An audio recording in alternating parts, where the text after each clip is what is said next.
Prezident İlham Əliyevin tapşırığına uyğun olaraq işğaldan azad edilmiş ərazilərə böyük qayıdışa dair dövlət proqramına əsasən yenidən qurulan Ağdərə rayonunun Həsənriz və Ağdam rayonlarının Xıdırlı kəndlərinə, Respublikanın müxtəlif ərazilərində yataqxana, sanitoriya və inzibati binalarda müvəqqəti məskunlaşmış ailələrdən ibarət növbəti köç karvanı oktyabrın 29-da yola salınır.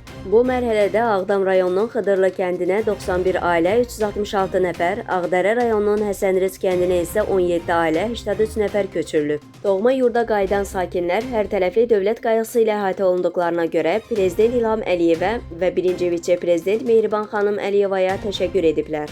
Onlar həmçinin torpaqlarımızı işğaldan azad edən rəşadətli Azərbaycan ordusuna, qəhrəman əskər və zabitlərimizə minnətdarlıqlarını bildirib, bu yolda canlarından keçən şəhidlərimizə rəhmət diləyiblər. Hazırda Qarabağda və Şərqi Zəngəzurda oraya köçürülən keçmiş məcburi köçkünlərlə yanaşı, bu bölgədə aparılan layihələrin icrasında çalışan, həmçinin ayrı-ayrı dövlət qurumlarının yerli bölmələrində xidmət vəzifələrini yerinə yetirən, yenidən fəaliyyətə başlamış səhiyyət, təhsil, mədəniyyət, turizm, sənaye, energetika müəssisələrində işləyən ümumilikdə 50 mindən çox insan yaşayır.